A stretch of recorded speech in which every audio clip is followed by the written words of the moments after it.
Hello, and thank you for tuning into the Yacht Club podcast. We are the #1 podcast in Houston that is a statistical fact, and we are now on Spotify, Apple Podcasts, and iHeartRadio. Thank you so much for watching this. Make sure to click like and subscribe if you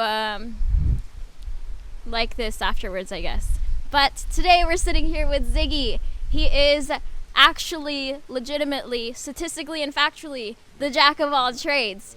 He writes books, he creates music, he has a podcast, you have a show, a sports show about beer and sneakers. Yeah, beer, sports, and sneakers. Yeah, really cool. So, did I get everything? Could you list out everything? Yeah, that's pretty much it. As far as like other things, I got a boxer brief line coming out beginning of February 2020. So yeah, I mean, trying to do it all, man. Like, why not? Yeah. You know, nobody cares anyway, so might as well be happy and do what I want to do. So. Yeah. It's super crazy that we're interviewing you today because just last night I recorded a video that was like, because I'm having issues with like niching down on Instagram because I have this perception that I have to pick one or two things, but it's very like hindering to my creative, pursuit for whatever creative thing I want to pursue. And I recorded a video that last night that was like, who is DeSanti? And then I was just explaining every little creative avenue that I want to go. But how do you balance that in your life? And how did you come to the point where you were like, I can't just do one thing. I have to do all of it because I can. Okay. To be honest, it just kind of, writing has always been there since I was a kid. Music has always been there. And I didn't want to separate the two. Like, I wanted to be able to do both. Because I felt like I grew up in a time of storytelling with music, so, you know, storytelling was pretty much easy or the route to go. It's all about packaging. I would say for you, it's a pyramid basically, or umbrella. You're the top, you're the focal point, you're the brand, but your brand can touch so many different things. Like Gary Vee, which I know we're all fans of.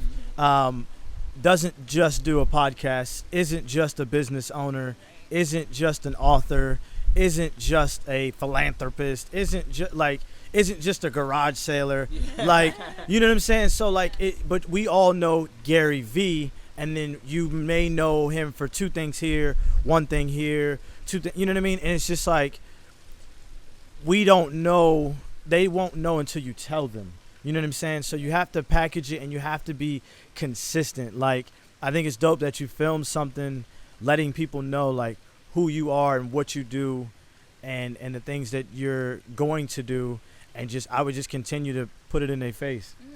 So.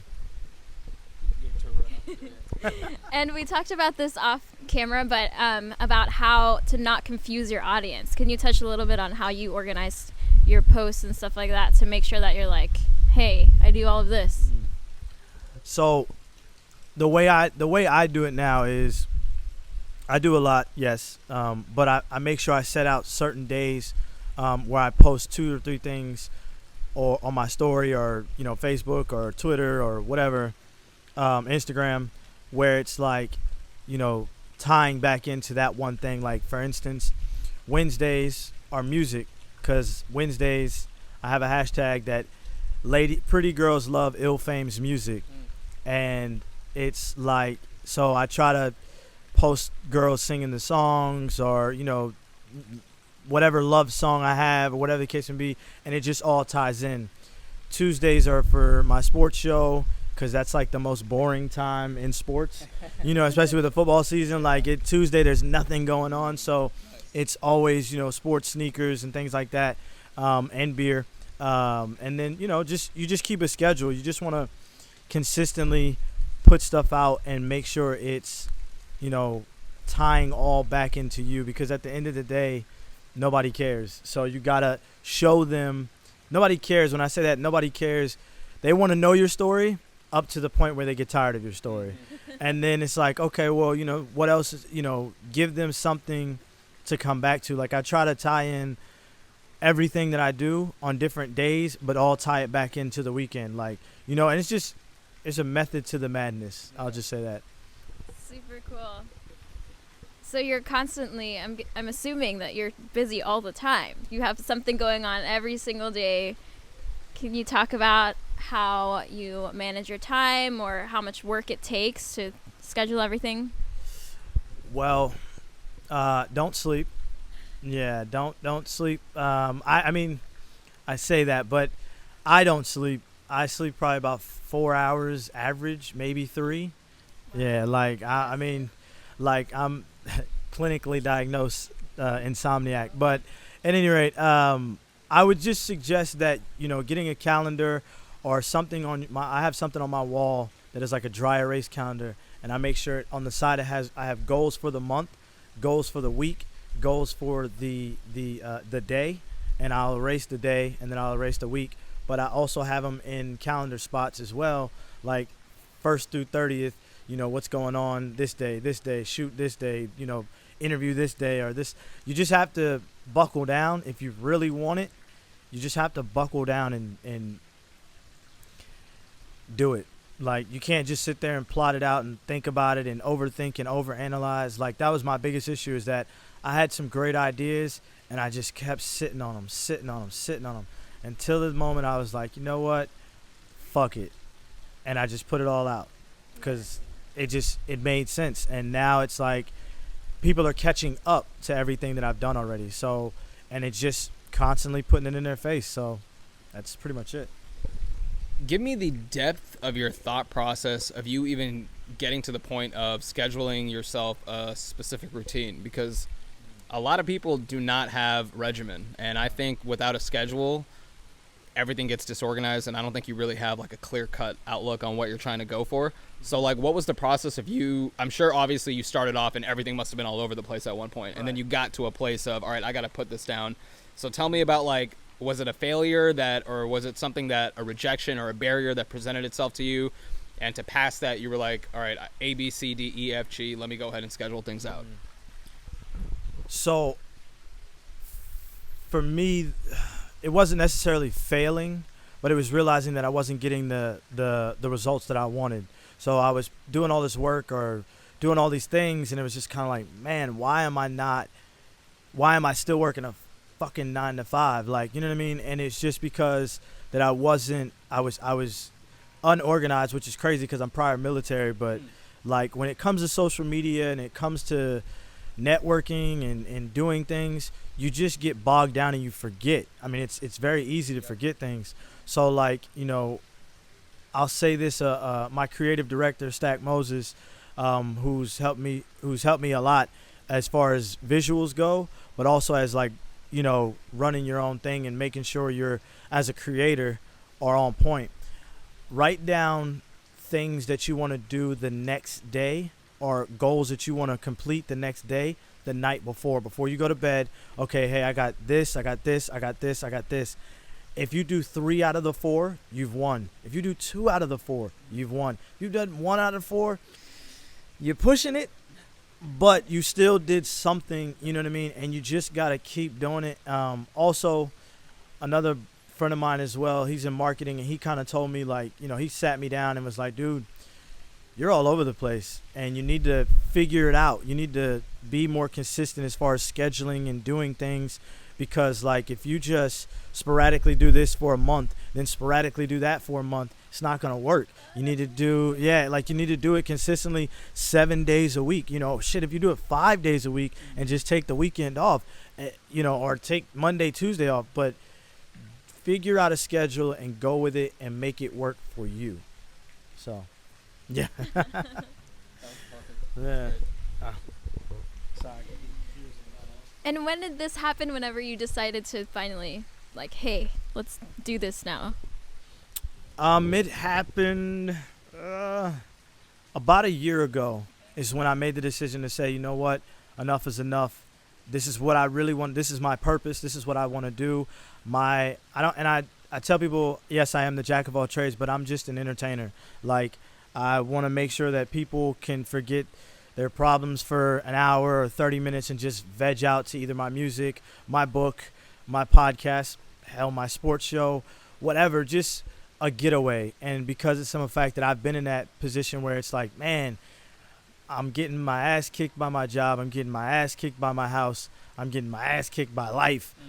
Let me just escape for a little bit. And when I realized like that was my purpose, it was kind of it was like an epiphany. It like hit me. It was like, you do all of these things because you just want people to not feel how you felt at one point in life. So let's rev it up and let's really do it. And this is what you really want. Let's do it. And my mother, I hate to say that like I'm a mama's boy, but my mom was like, there's always room in the world for one more bum. Shoot for the moon, catch a star on the way. You know what I mean? So about a year ago, I just had that conversation, and with myself first and then with other people, and it's been working ever since. And like, yeah. I want to touch on that a little bit. So you said your mom, you mentioned Stack Moses, is that correct, right? So I have this topic that I wanted to touch on too, and it basically revolves around the phrase of consider the source where you receive your information from. Absolutely. So can you give me your input on this, pros and cons, right? Because there's a lot of people out there that'll go on Twitter or even YouTube and hear a ridiculous, exactly, and consider some information that some random person stated as a fact at that point. And then they could mentally develop a thought that, so something that could go totally left field. Right. But then also it's like, should you, like for you, for example, what's your source of information that you would actually genuinely take with you to heart? And then also give me your opinion on like the macro of the phrase itself too, like about like tell people how important it is to actually do your research instead of just like taking the information from the first place you hear it. Okay. Yeah, no, I would definitely see. I'm a thinker. I will research a subject down to the microorganism of it because the simple fact is that I don't like failing. I'm competitive as hell, but we're considering the source. Why is it so important? Well, for me, it's because I don't like talking or doing things or talking about things that I have no clue to what I'm talking about. Like, I think people that do that, not to put anybody down, but people that do that are typically like trying to make up for something, their insecurity. And I'm not insecure. And I realized like that is something that I needed to do. Now, considering the source, Stack Moses, he hates that I do this, but he's worked with French Montana. He's worked with B.O.B. He's worked with Scotty ATL. Hey. Right, yeah, like, you know what I mean? Like, he's done all these things, and his idea of me is not exactly a perfect one that matches with me.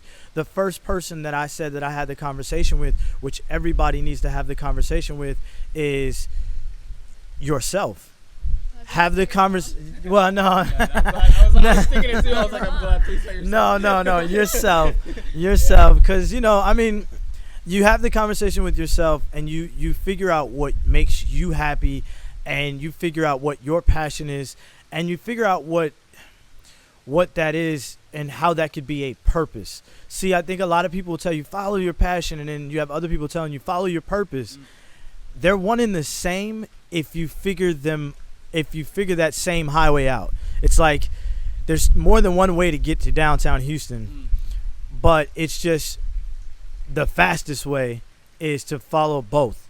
So you can have a passion for singing and suck at singing, but you may be a great songwriter, and you might be a great background vocalist. There's nothing wrong with that. I think a lot of people reach for the stars and only want the stars. Like, if I'm not the biggest podcaster in the Metroplex, that doesn't bother me. What bothers me is putting out bad content, stuff that I don't really believe in. Sports shows, same thing. There's no way I'm gonna beat the ESPNs and the Fox Sports, but I can do sports my way. You know what I mean? I can do things my way. Music, the same. I'm not looking to be Drake or the Jay-Z's I'm not looking for that. What I'm looking for is to be the best of myself. And if that gets me to the top, not to say that I don't think I could out-rap them. Not saying that in the least bit. Yeah, not saying that in the least bit. But I do think that you have to go with your passion as well as your purpose. and they have to coincide together or coexist. Yeah. Otherwise, you're going to crash and burn, because if you follow your purpose only, you're going to do what you're good at but not love it. Used to be in sales. I used to sell cars, and I'm really good at sales, but I get burnt out quick. You know what I mean? Like, it sucks. And I make a lot of money. Like, it's not about the money. My passion is entertainment. Like, and it doesn't have to be one or the other. That's why I think that's why I do everything. But I'm sorry, I'm rambling. No, it's good. Considering the source, though, you have to kind of like take everybody's advice with a grain of salt, and then you have to kind of take the pieces that refer to you. If the shoe fits, wear it, and then go find out why that shoe fits you. Go find out why you want to wear it, and then music, entertainment, stuff like that. I can only speak on what I know. You have to go out and research what is this, what is BMI, what is ASCAP, what is copyrights. How to you just have to go do that. I have books. Oh yeah, read. Please read. Like, don't expect Wikipedia and Google to be your only answers, because God, there are some Wikipedia geniuses out there. But yeah, you just have to do your own research. Pick up a book, read, and just you really gotta want to do it. I mean, that's bottom line. Yeah. Can I touch on that real quick? I want to backdoor something. So I admired the part where you said you may not be able to compete with the ESPNs or the Jay-Z or the Drake at the moment, but then you also have the confidence to say that if you were, I guess, essentially placed into the position too, Yes. you could step up to the plate, right? Yes. And I think that's an important thought process to have. We had someone yesterday too, and we kind of touched on the topic too of setting attainable goals. Yeah. Because where you are currently in life is what you need to develop, and then eventually the next step will present itself to you, and then you have that opportunity to proceed to the next level. Because Jay-Z says it all the time. There's levels to this shit. Yeah. And as you level up, you're gonna know when those checkpoints and those milestones present themselves to you, and then you can adjust at that point. So I really like the part, especially when you were, like you said, a daily goal, a weekly goal, a monthly goal. Mm-hmm. I think that's super, super important. Yeah. Okay, yeah, go ahead. The part that stuck out to me is whenever you said that you don't care if you're the best one, the same part. You don't care if you're the best one, but as long as you're better than you were yesterday, as long as you're being your best self. The video that I recorded yesterday, I said, guys, I'm not good at any of these things, actually. I just put in the work to learn it. Yeah. So the difference between someone that, if two people and one of them is talented and one of them is not talented, but if the other one puts in the work to learn from their resources, they're gonna make it more than just talent, Do you agree with, like, talent can't just carry you? Yeah, I mean, the catchphrase or the phrase is always hard work beats talent every day. And it's sad, but it's true, because some of the most talented people in the world, my family, like I said, we come from music, we come from, sports, all these things like that. My cousin got a full ride scholarship not because he was the most athletic, but was because he was just the hardest working at his position. And I feel like not that wasn't a shot at him, but like I feel like a lot of people don't understand that. They kind of say, oh well, I got all the talent, I just need somebody to give me a chance. Why wait for someone to give you the chance when you can literally go take your chance whenever you want it? Yeah. Like, just go take it. One of my other phrases that I love to say is no more waiting. Who are we waiting for? Were you waiting for mom? You waiting for your brother? You waiting for your love? You waiting for all these things. It's like, nah, man, you waiting for money? Nah, just there's so many ways. The internet and everything has made content so accessible and easy to put out that you have no more excuses. There's no more reason for you to wait. Just do it. Fuck it. I get what Nike was going with. Just do it. Just put it out. Right. Yeah. So tell me, so everything you touched on pretty much boils down to a decision. And I'm a firm believer in making a decision, executing on your decision, and then following through with discipline. So can you tell me your thoughts on decision making, execution, and discipline? So as far as, I'll touch one at a time because That's tough. Decision making, like I said, I mean, you just have to do your research. You have to feel it. You know what I mean? As far as making the decision, you have to feel happy when you do it. I mean, otherwise, there's no point. Like, life is not about money. Life is not about, making someone else happy. It's about making yourself happy and creating memories while doing it. Like, I think a lot of people don't like the process, which is going to be my thing about discipline.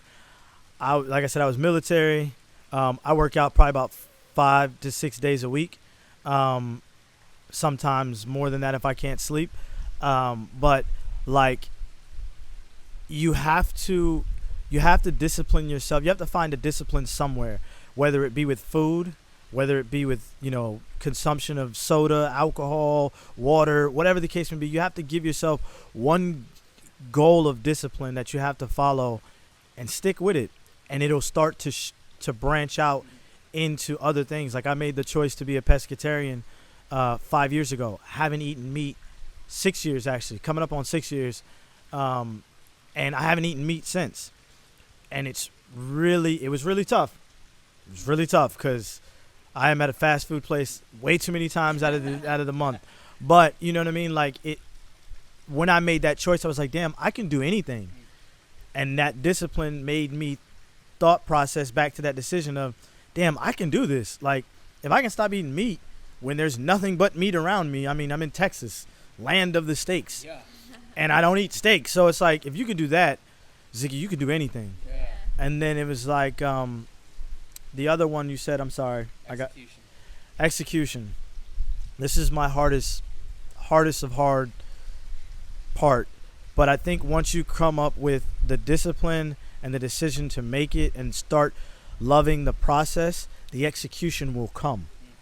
And I think people are so hung up, another Gary Vee thing, content is key. It doesn't matter how bad it looks. Yes. Like, people get so hell-bent on creating an image and staying with that image, and I can't be vulnerable, I can't be weak, when being vulnerable is actually a strength. Showing people your family, showing people what made you think this way, or showing people your thought process.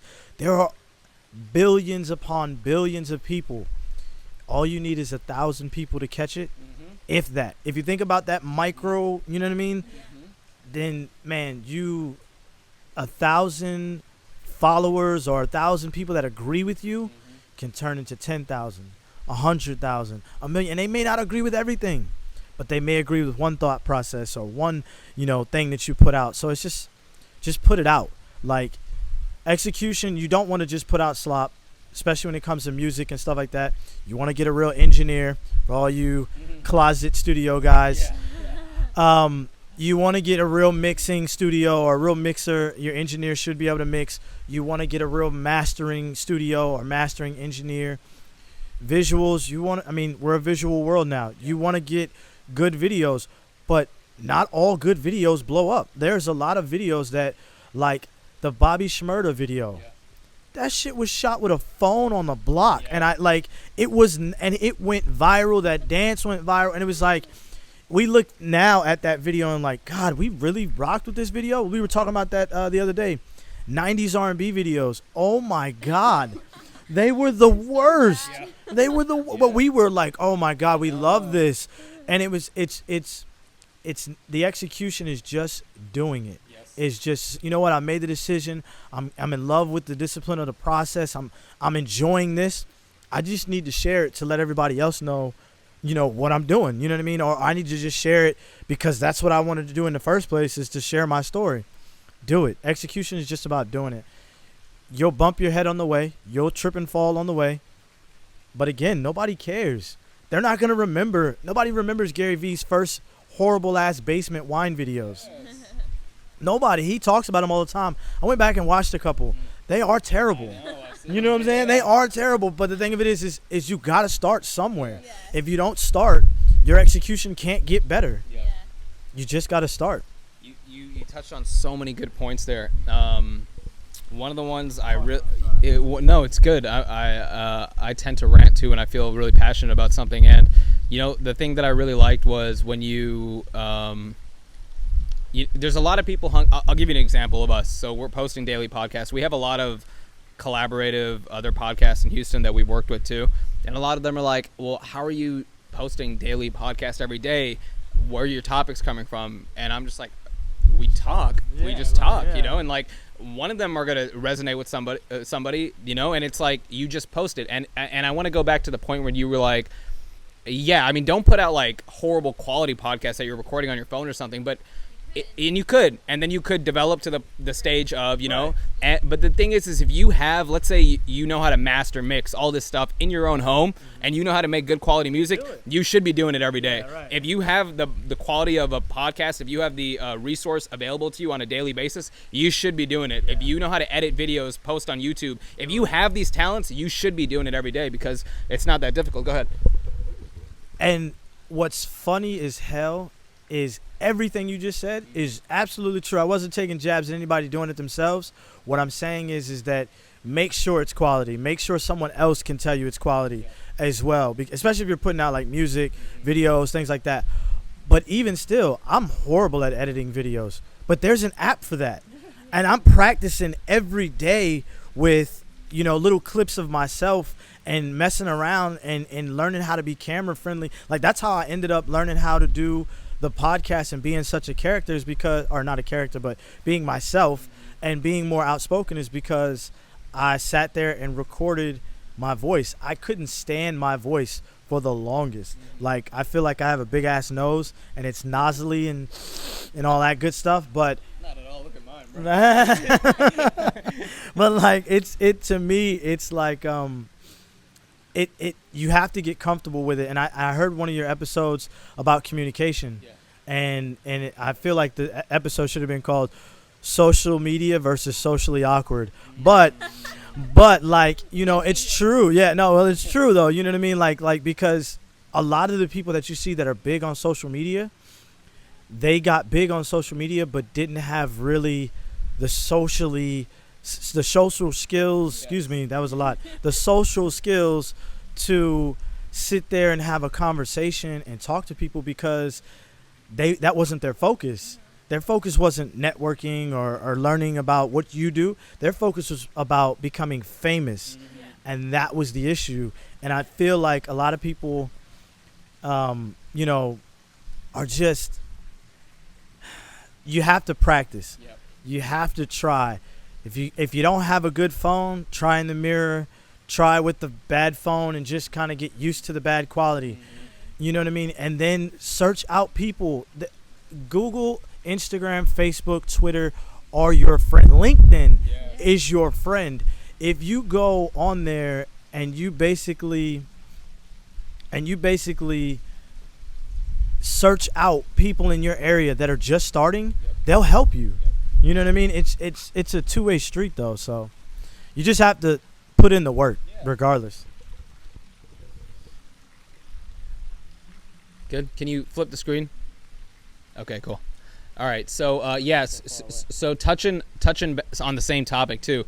You know, the thing is there's so many people out there that want to become like Gary Vee or want to become a podcaster, want to become a music artist. And the cool thing about social media now is there's so many people that have done it in front of our faces that you can literally scroll down their feed and see how they started. Like he just said, like I've seen Gary Vee's old videos too. But he did it, right? And you know why it's so important to keep posting up even if it's bad? SEO. And if you guys don't know what SEO is, eventually we'll maybe touch on the topic of it too, but you're populating your brand and your name on the internet. By the time you get good to get something viral or people to recognize you and they search your name, there's going to be so many things coming up just because you've been doing it for so long.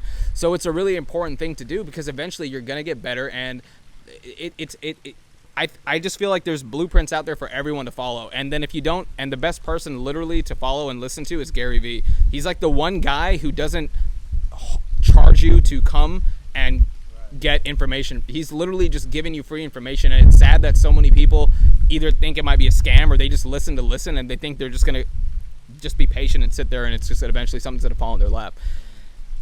Okay, so give me, you talked about process a little bit when you were ranting about 10 minutes ago, and I liked it because I love process. I love the journey so much. I love it. What'd you say? She said, and ranting. Oh, yeah. And ranting. And I love that. They always say the journey is more exciting than the destination, and I actually agree with it too. Because once you do it, like once we do a big interview, all right, what's next? Like, I want to get back on it again, get the hustle going again too. So the process is something that you should love. Like, you should genuinely, like, it comes back to your passion and purpose. Like, you need to love that process so much that it just like, you want to do it in, like, just as much as you need to eat, breathe, and sleep. So tell me about how important process is for the people to actually genuinely like digest, like how they need to really, I guess, let's try to avoid passion and purpose again, but just process in general. How much do you love your process at this point? So I think process is practice. Practice is process. So I'm trying not to do a bunch of catchphrases, but I love. Okay, so the reason that I like writing is because it kind of takes me into a wormhole out of my own brain and focus solely on one thing, on one subject, or how to piece those words together to make someone say, aha, like, or oh shit, like, get goosebumps. Yes. And that part of it to me is the process. And the same thing with music. I don't execution was one of your things, and executing entails marketing. I'm not very good at socially marketing myself because of some of the fact is, like, I genuinely want to know what somebody else is doing, and it's like, well, you got to tell them what you're doing, and it's like, it's a hard spot to be in that instance. So, like, for me, making the music, finding a beat, like, I will scour YouTube, SoundCloud, SoundClick, BeatStars, Instagram, Facebook. Yeah, I'm all, like, people are like, why would you do that?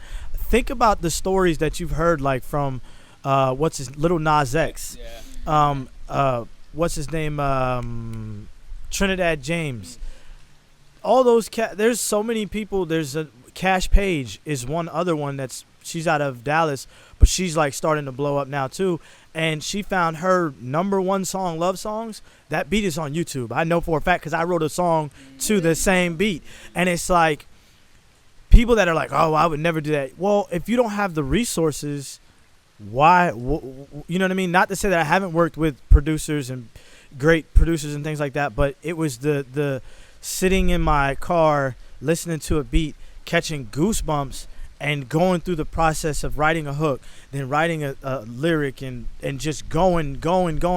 And there's been times where I was on a lunch break or something like that, and they're like, bro, you coming back to work?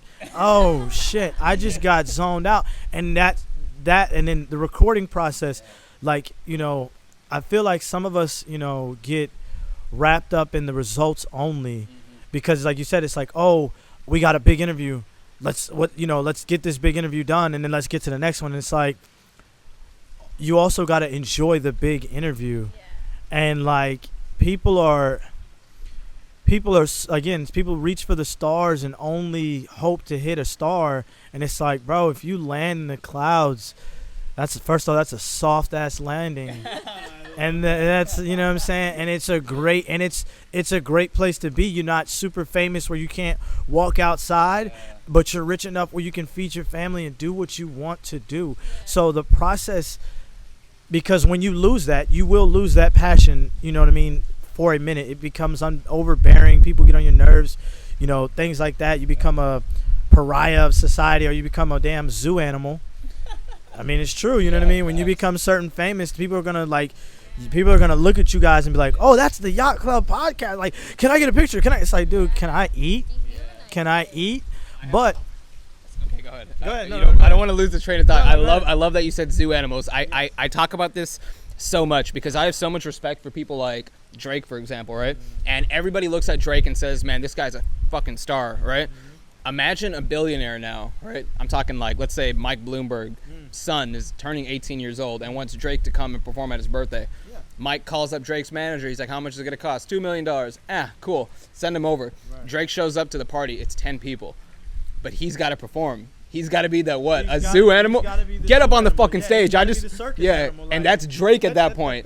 You see what I'm saying? Like, even as big as he is right now, a guy like Mike Bloomberg could be like, get up on the fucking stage. I just threw $2 million at you. It's funny you mention it's funny you mentioned Drake because Drake literally got booed off of a stage, and then he got booked for like 10 summers for that same stage, and it was like, you can't do that until you enjoy the process. You can't bounce back from that instance unless you enjoy the process of making music and being creative and things like that. Like, you can't do that unless you enjoy what you do and doing the process of doing what you do.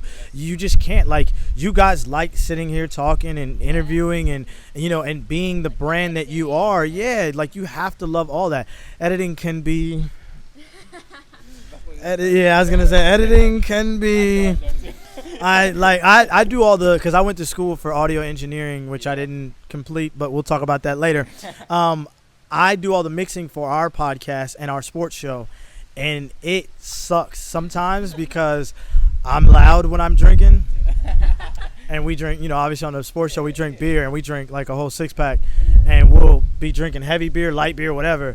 And I get loud, and so does my counterpart, and then our highlights and stuff like that. And it's very tedious, but it is the process of recording the show. It's part of the process, and I know what the end result is, and it's a good show with good content and stuff that I love to talk about. So, oh, sorry.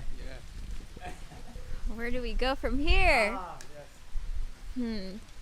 Talk about, what are you working on currently? I know you're releasing the mini-series for your book called The Rules of Engagement, 10 Ways to Keep a Buddy, which is, where can they find it, by the way? Oh, all right. So, Rules of Engagement, 10 Ways to Keep a Buddy. That's 10 Ways to Keep a Fuck Buddy, by the way, for you single people out there. So, you married people, you could read it, but I wouldn't advise you getting a fuck buddy, or treating your wife like, or husband like one. But you can get it on Amazon.com. We're our Kindle. I'm also like all over the place. I will, if you DM me or message me on Facebook, I will send it to you. You obviously have to work out shipping and stuff like that, so you just got to bear with me. And you can find the web series on YouTube. If you YouTube search Ziggy Ill Fame, that's ILLFAME, and Ziggy with 2 G's, just like the cartoon character. Have it pop up right here. Yes, right, yeah. Thank you. And you can find the music as well as the web series there, and also on my Instagram at thatdamnziggy. Sports show, Beer 30 Sports O'Clock. We have our own YouTube channel. We have our own IG for that. It's literally everything is Beer 30 Sports O'Clock. If you like sports, you like beer, you like sneakers, check us out. We got a couple more segments coming now for the new year. It's going to get very crazy is all I'm going to say. And then Fuck Buddies are the podcast. No, I'm sorry. Let me talk about the podcast. Rules of the Real with me and my homie Mo. We weekly, we're not as strong as y'all with the daily. Weekly, we are on Anchor, Spotify, iTunes, Pocket Cast, everywhere you can look for podcasts. I don't know if we're on iHeart yet. That was kind of a major flex on y'all. I was looking at that. I was like, damn, wait a minute. But no. So yeah, you can catch us there, and we'll also be posting. We'll also have a YouTube page here shortly because we're gonna start filming as well.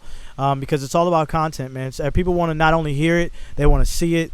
They want to know what you look like. They want to know what your beard products you're using, stuff like that. You know what I mean? Yeah. Just saying.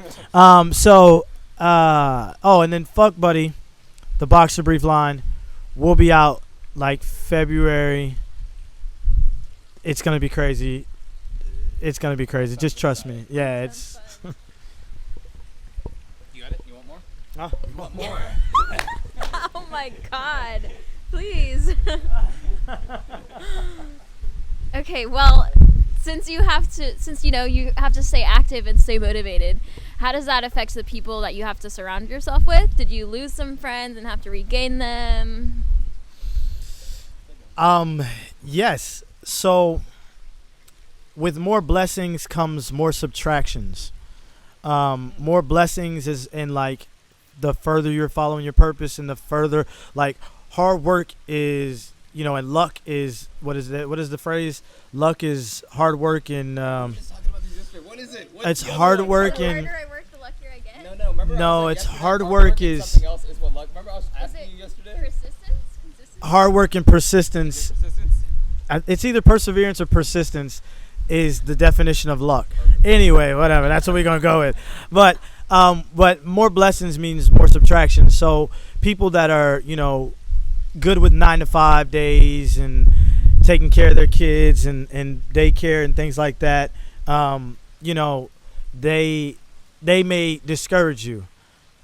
Your family may discourage you. I have some cousins that don't understand what I'm doing, but they see the end result and they see other people that don't know that they didn't know I knew fucking with me, and they're like, oh shit, well let me pay attention now. And it's like you have to surround yourself around people that are like-minded, and I say that cautiously because like-minded doesn't necessarily mean that you both have to like the same things, but you have to have an end goal. You both have to have, or you all have to have goals. Like for instance, Stack Moses, my creative director, has an end goal to be the best. He wants to be Spielberg, you know what I mean, or he wants to be some sort of Tyler Perry in an instance, to have his own studio, but in Dallas, and he's working to build that brand now. And it's like, I believe in his goal, and we're like-minded in the fact that we have bigger dreams than where we're at now. Same thing with my guy KG that started Cosign Magazine, one of the biggest magazines that still prints to this day, and online content, and based out of Dallas. And like, we don't have the same goal, but we have the same like-mindedness for the process, the discipline. He's also my workout partner. Like, we literally work out 5-6 days a week and talk about ideas while working out. And it's like, I'll come away with, like, amongst other things, but I'll come away with like, damn, that was a pretty good ass marketing idea. KG, I'm gonna take that. All right, cool. You know what I mean? Like, and it's just, it's just good to be able to bounce ideas off people. So when you feel like you can't bounce an idea off someone anymore and it doesn't feel genuine, it's time to move around. And it doesn't necessarily mean you have to stop fucking with them. It just means you have to distance yourself. And it's a very lonely road. I'll say this. I tell people my project coming out in February 21st is called Nomad with a Notepad. And it's basically a vibe, man. And you have to really, and I believe that, like, I'm out here in Houston right now, solo. I will travel to any city solo. Doesn't mean I don't have a gun. But I will travel to any city solo because of some factors that I want this. And I want this so bad that I'm willing to bus, walk, drive, fly, swim to wherever I gotta go to get it. And I need people like that around me. And you'll hear it in their conversation. You'll see it in their actions. And when you do, and it doesn't go in the same like-minded lane as yours, because I'm not a mogul yet, but like I still want to be around Diddy because he's an entertainment mogul. I still want to be around Jay because they're entertainment moguls. I want to pick their brain for that shit. Meek Mill, all of them, because they're entertainment moguls. I want to be around Gary Vee because of the podcasting and the author and things like that. But as far as marketing and business, that's not my lane. Although everything is a business, but it's not my lane to want to know about the stock market. You know what I'm saying? Like, you can have friends that are still in that, and they can tell you about great business ideas. You just have to, again, take that advice with a grain of salt because they're not trying to live in your lane and you're not trying to live in theirs. But you still have the like-mindedness to coexist together to bounce brilliant ideas off each other. You want to stay away from naysayers, haters, and people that just always fucking negative and talking about somebody else. I can't stand. Excuse me. Anyway. I can't stand people that just want to sit around and talk about other people, or oh, she thinks she fine, or oh, he think he got money now. I don't give a fuck. We all can win. Like, so what? She got ass shots. Let her be happy with her ass shots. If it's cement or not, whatever, it doesn't matter. As long as she doesn't die or whatever. And then, like, the same thing with music. Like, somebody, gets signed in our city, and it's like, especially in Dallas, I don't know how it is in Houston, but it's like, they're like, oh, she sucked his, this to get on, or he ain't all that, and this, that, and that. It's like, damn, why we can't be just happy? Like, their signing has nothing to do with you getting signed. There's, again, billions upon billions of people in the world. There's enough room for all of us to get to a certain level of success and be happy. The problem is everybody wants them stars. Nobody wants those clouds. What about if someone, I'm very like, you can post whatever the fuck you want. I don't care. It doesn't affect me, right? So sometimes, I don't know if I should say this, but I have some friends that if they see someone post something that they don't agree with, they feel like they have to go out of their way to express that.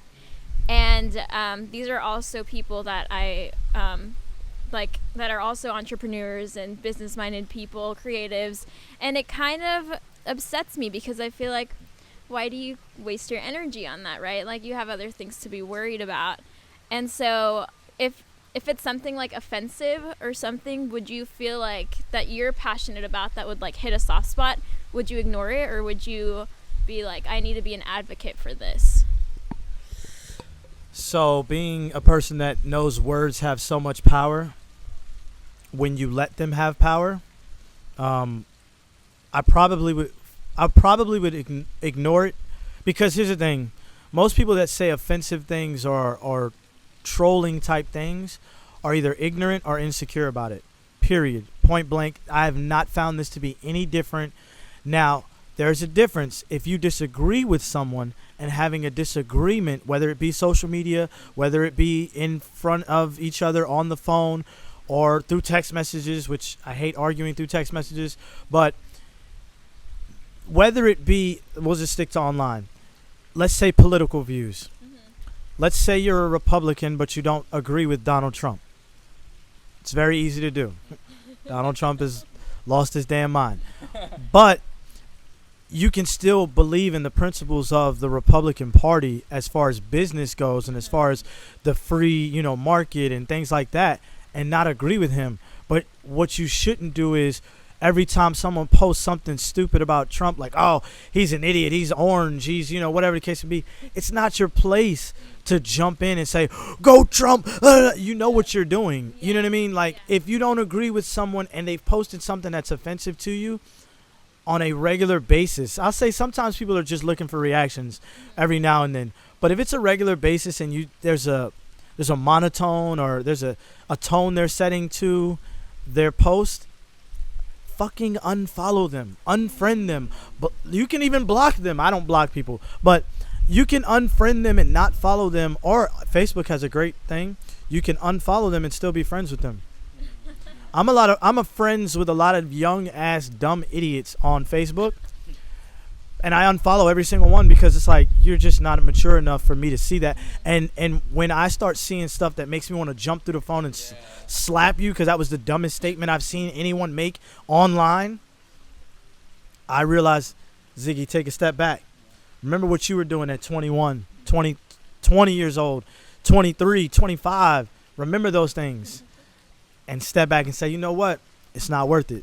Unfollow. Because, at the end of the day, they could grow up. Yeah. And you could see something, or they could comment on something on yours and be like, damn, that was intelligent. Let me go back to their page and see what's going on. If they're back on that bullshit, you don't have to follow them. If they're growing up, which happens, people change every day.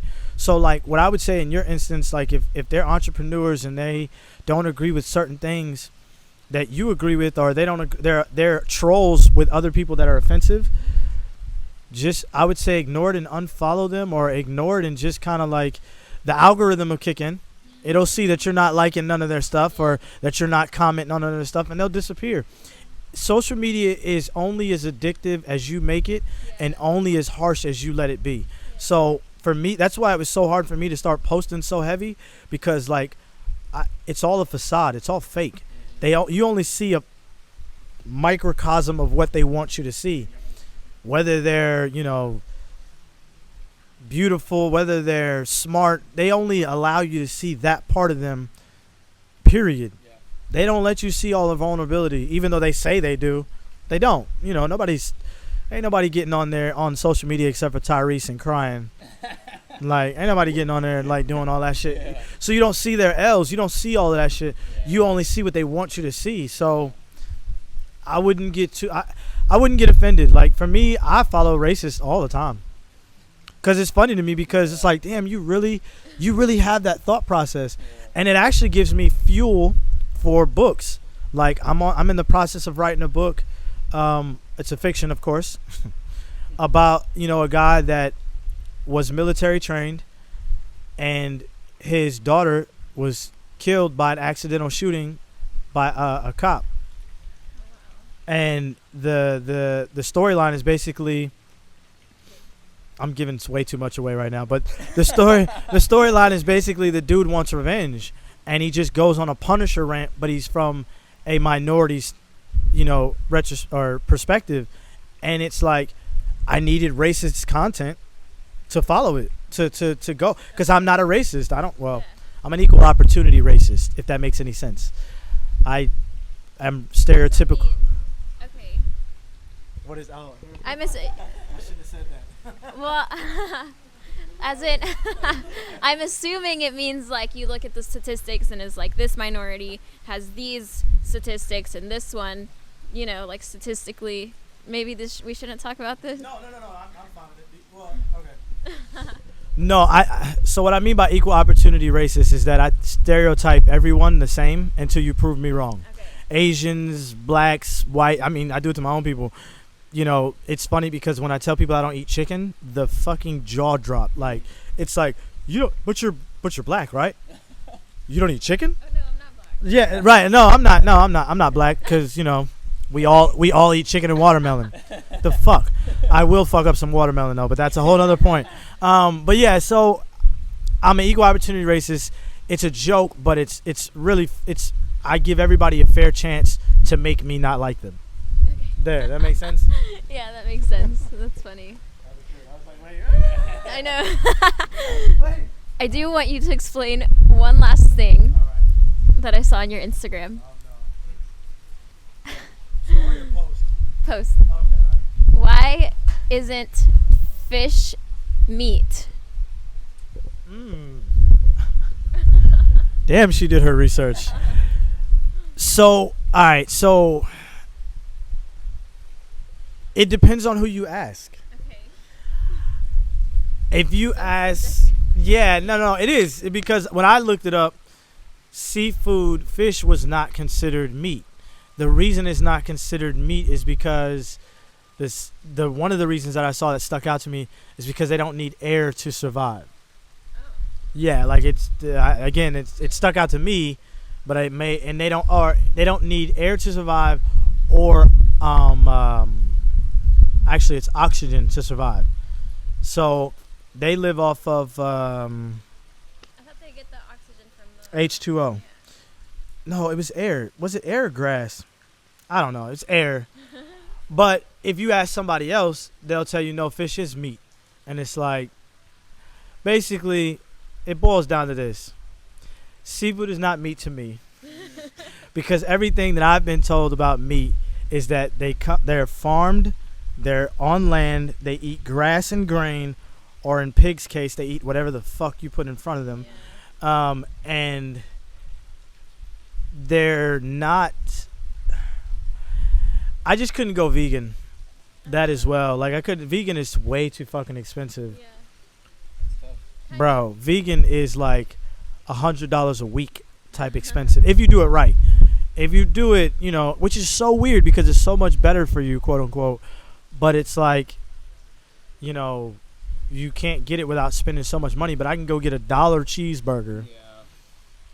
Yeah. For $1.09 or 10 cents or whatever it is now.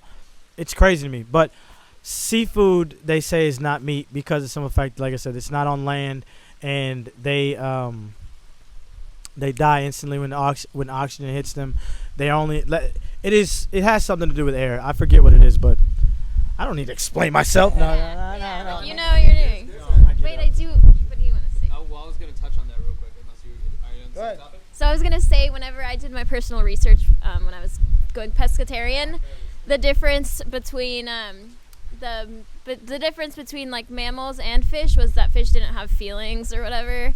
So like a cow feels hurt whenever they get killed. Okay, and this is research I did a long time ago. So How do we know this? and fish, they don't have like emotions or like, you know what I mean? I can see that because they don't have really like a big brain. So yeah, exactly. Right. Yeah, Okay.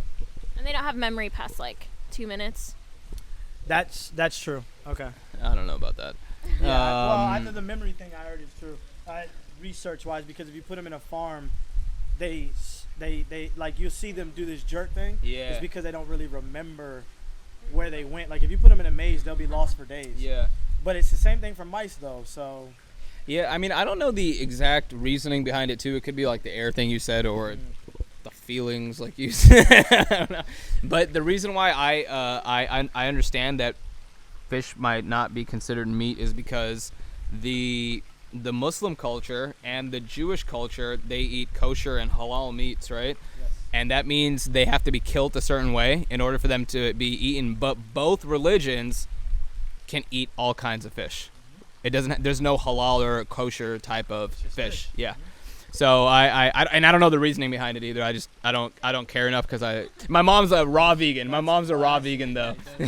Really? Yeah, she's raw vegan for like almost 2 years now. But I bet you she's probably like the healthiest she's been in years. Yeah, she's like 60-something years old, but she's probably healthier than me. Yeah, it's nuts.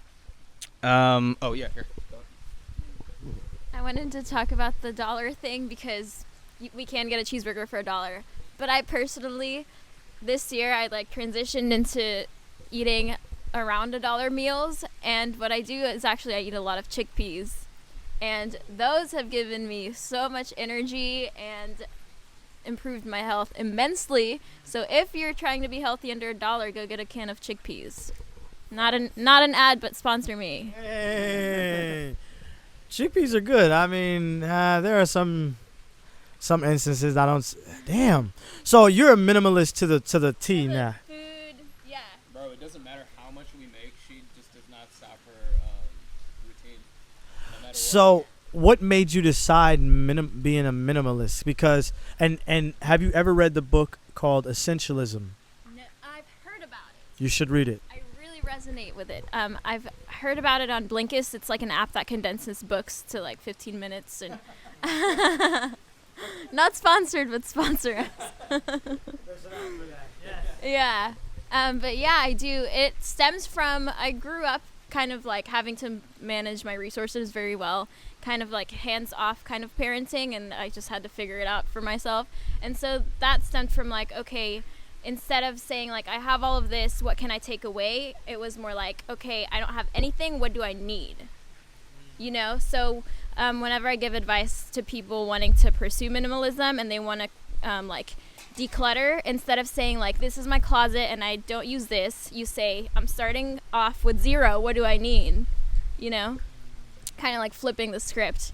And so, and honestly, it's helped a lot with like my anxiety and overthinking. I think a lot. My head is just like crazy, and I don't know if you've heard of decision fatigue. Yeah, so that helped a lot too with like not picking out what to wear. I spend a lot of time on that is like unnecessary, and now it's like just relieving to feel like I don't have to put it together as well. You know what I mean? No, yeah, we're the complete opposite. And also with food, yeah. So the single is coming out January. Ooh. Mo would be mad at me right now. How the hell do you not know when your single's coming out? That's the intro. 24th. Yeah, right. 24th Perfect. is So in like 3 days. yeah, exactly, yeah. So the 24th, the single will be out. It's called Fiendin' For You. Nomad with a Notepad will be out February 21st, which is exactly 7 days after Valentine's Day. And we're doing a release only for the mailing list, which, if you follow me, if you hit me up, you can be a part of the mailing list. You can get exclusive stuff first, and you can get exclusive, merch, shirts, wristbands. I'm a huge wristband guy. You can get... So Nomad with a Notepad, I believe everybody should have their own little notepad that they jot ideas in. It could be a diary if you want it to be. It could be a poem book if you want it to be. It could be ideas of businesses that you want to start and business plans and things like that. And in consideration of that, we are sending out physical copies of Nomad with a Notepad in a composition book. And the composition book will have a thank you note, a pen, a nice pen, a flash drive, and in your own notepad that you can write your own personal stuff in, or you can write a thank you letter to me and say, man, thank you for the project, whatever the case may be. But you have to be on the mailing list. So make sure you follow me, hit me up to get on the mailing list, because I'm not dropping that many of them, maybe 100, maybe. So that's pretty much it for me. Oh, and Fuck Buddy, February 14th. And the web series last episode is Valentine's Day for the book and the web series. Yeah, so, yeah. All right, we appreciate you guys tuning in. Again, we are the #1 podcast in Houston. That is a statistical fact on all streaming services right now. Tune in. Of course, we're releasing daily segments all the way till December 8th, 2020. Follow at that damn Ziggy. Okay, so let me do that again. Follow at that damn Ziggy. If you're following him, follow us. If you're following us, follow him. It goes back and forth, and we really appreciate you guys tuning in. Yeah. All right. Yes. All right, now let's get a picture. Yeah. Okay, so